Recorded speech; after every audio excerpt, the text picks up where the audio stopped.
Bertemu kembali dalam Niaga AWANI di mana kami bersiaran secara langsung dan secara khas di World Hotel iaitu di Bandar Utama Petaling Jaya di mana sedang berlakunya acara yang sangat besar dan penting sidang kemuncak semikonduktor ASEAN 2025. Ini adalah anjuran oleh Kementerian MITI bersama kerjasama MSIA iaitu Persatuan Industri Semikonduktor Malaysia. Di sini kalau kita lihat ucap tama dijangka akan diberikan oleh Perdana Menteri Datuk Seri Anwar Ibrahim, diikuti juga dengan ucapan perasmian juga oleh Tengku Datuk Seri Zafrul, Kementerian MITI. So tentu ini adalah antara ucapan yang kami nantikan. Namun pada pagi ini kami sudah membawakan liputan untuk bawakan anda memahami mengapakah acara ini diadakan dan apakah antara fokus utama dalam sidang kemuncak ini. Sudah tentu fokus utama adalah untuk memberi fokus kepada semikonduktor rantaian bekalan, apakah yang boleh kita lakukan, apa yang perlu kita lakukan bergerak ke hadapan untuk mantapkan lagi menjadikan hub semikonduktor ini sebagai hub terkemuka dunia, terutamanya di peringkat ASEAN. Dan saya bukan seorangan, tapi tadi sebelum kita berhenti rehat, saya bersama dengan tetamu untuk melihat daripada lanskap semikonduktor daripada aspek desain, reka bentuk. Dan kali ini saya membawakan satu lagi antara pemimpin industri yang akan bersama saya untuk membincangkan mengenai aspek-aspek industri semikonduktor ini. Izinkan saya berbahasa Inggeris. Alright, I want to welcome you, our guest with me. I want to welcome you, Mr. Wee Seng, the Executive Director of Singapore Semiconductor Industry Association, SSIA. I want to say thank you very much, Mr. Ang, for joining me. How are you? All good, thank you. Hopefully the traffic coming here is very good. Yes. Okay, we know the event or ASEMIS 2025 will be held from morning till evening. There's a lot of discussion, networking will be going on. We will see head-to-head between the policymakers, industry players, industry leaders, and we know that this event brings together policymakers and industry leaders from not only across Malaysia but also across ASEAN. From Singapore perspective, why is this summit important and what do you hope will come up from this summit? So this summit, the way I look at it, is not just another summit, it's not just another conference, it's really a reflection of ASEAN. ASEAN in terms of shared prosperity in bringing the nations together. And in that way, this summit is to me a start of a very strong collaboration among the companies from this industry, something more than ever the industry needs today in a very fragmented world, in a world where it is fragmented by the trade tensions.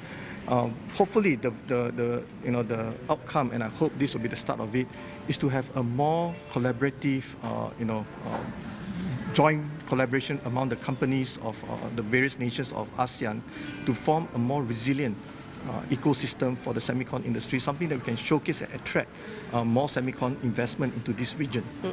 I like what you mentioned that a lot of these industry players are not talking about the ecosystem within the people, but also within the gaps, within a lot of aspects, and this is a start of collaboration for every industry, despite a lot of fragmentation is happening, not only locally, domestically, but globally.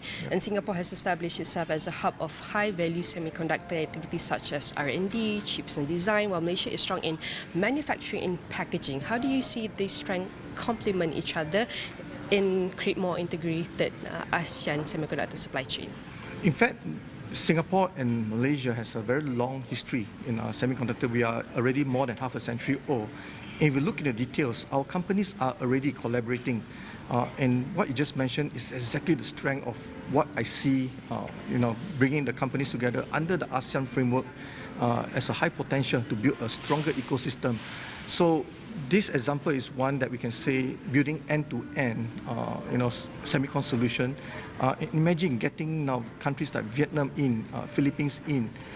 The entire ecosystem from end to end will even be stronger with greater opportunity, and I think something again, like I mentioned, can be showcased to the world on our, the capability of ASEAN. Yes, we need to tell more storytelling of the capability of ASEAN. What are we offering? What can we do? And how can we expand from this? Correct. And ASEAN is often seen as a neutral ground in terms of trade tensions and technological race. How can the region use its position to attract? You've mentioned a bit parts of it, strategy to attract more global investment. But how can we strengthen its role in the semiconductor market, despite the tensions from we can say from the west part? So this neutrality for ASEAN is actually, I'll look at it as our superpower. coupled with pro-business framework that exists, this is actually a very attractive and strategic region for many investors, many companies from the West and from the East. So what I can see is that if ASEAN can bring together, have a more collaborative mindset among the 10 nations, and really to focus on the strength of each of these nations, there is actually an opportunity to showcase to the world that we are actually building beyond. So today, ASEAN, we are already making about 25% of the global chips. So a quarter of semiconductor is really out of ASEAN. Now the question is, can we do more? No one nation can do this alone, and together, I believe, will be the strength to lead to the future for semiconductor. And we know also to lead the future is not easy, as we have to lead the conversations, and lead the industry, and talent also remains a challenge within this. If we only have the infrastructure is completed, but we have no one on the ground to do it, to execute, then we cannot achieve our goals. Exactly. As talent remains a challenge across the entire industry, I also had my conversation with Dato' KS. He also said one of the challenges is the people, the talent. What initiatives are, especially from the SSIA, driving to develop the right skill of workforce for Singapore and the wider region? So you're right, talent development, in fact talent attraction is and will always be a challenge for the industry, even for an industry that continue to expand, not just regionally, not just within the country, but globally also. So over at SSIA, we have a very targeted outreach program where we go down to the students, talking to them beyond STEM, talking to them about semiconductor. Even at the workforce level, we continue to ensure that the workforce skills are upgraded and upskilled and made relevant. And more importantly, we also heavily invest in developing the leaders for tomorrow. So today, with the ASEAN concept of coming together, it will actually attract more attention, potential future talents, seeing the potential of this industry. So again, something that is positive, and hopefully this will be something that will drive talent attraction into the future. Yeah. Yes, correct. Not only attract more investment, but also attract more talent and the future leaders of this industry. Exactly. And looking ahead, what technologies and even our sectors such as AI and automotive chips do you believe will drive ASEAN competitiveness in semiconductor space over the next, we can say, 5 years? These technologies like AI, in many ways, they are seen as disruptors, but at the same time, it is also the way I look at it as opportunity. Now, no one nation, I mentioned earlier, can really be the lead in this one space, but in combination, you need the IC designers, you will need the fabrication factories to come out. So in combination, I think there's an opportunity for ASEAN to lead the way, not just in the space of manufacturing the AI chips, but also in adopting the AI into intelligent manufacturing. It's no more advanced manufacturing now, it's intelligent. It's about driving advanced microchips that goes into the vehicle, but more importantly, the future technologies like quantum. So ASEAN holds a very, I would say, strategic position in this area. Singapore, Malaysia, we have very strong R&D in this space. And hopefully with the support and strength from countries like Indonesia, who is now very big on AI programming, IC designers from Vietnam, this ASEAN concept is a very strategic concept that I think the world will start to notice. Yeah. Correct, and then something maybe we can learn from Vietnam and Indonesia as well, if they reach the needed rate for their own country. Yeah. I think they have done their best to come with a solutions or agreement that suit best of their interests. Correct. And now we understand that MITI organizes, there have been a lot of initiatives. I think a lot of hundreds of initiatives has been done, and Summit is one of it, one of the platform that has been given for us to explore a lot of opportunities and establish what are the challenges that we need to address immediately. Exactly. From Singapore, probably what can something that MITI can also learn from the trade investment from Singapore as well, because we know that not only enforcing the whole restructuring or reformation of the supply semiconductor, but we also restructuring how we will collaborate and work together at the next round. Maybe what some of the things that we can learn from trade and investment from Singapore and then leverage on MITI strength also? So not so much learning from Singapore, but I would say one piece of point that I'd like to emphasize is always get close to the industry needs. Talk to the industry in terms of needs, not just from talent, but from technology standpoint, because I think the closest allies for agency like MITI would actually be the businesses. And I think that alone is a recipe for success, and now bring it regionally, I think that will be even a greater success. And we know that this event will be going summit from morning till evening, and you'll be hearing a lot of speeches and a lot of sharings, key points from policymaker, industry player. What are you expecting some of the key highlights or key points that you will be getting from this journey? I was hoping to hear more, I would say, feedback from the companies, the industries, on how excited they are about this ASEAN collaboration. Their feedback will be crucial because ultimately it's a business that drives the semicon sector.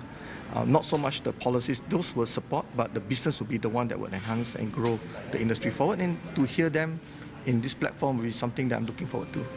Despite the global tension, and also a lot of economies expecting economic slowdown. Yeah. What are some of the trends that the industry player, policymaker should look at? This is to watch for in the rest of the years. I think more importantly, two areas we mentioned earlier on the talent, the skill set are needed. While yes, there's a fragmentation in terms of the trade globally, there's also a need to ensure that technology remains relevant with the relevant skill sets. So I think that should be something that we must continuously monitor.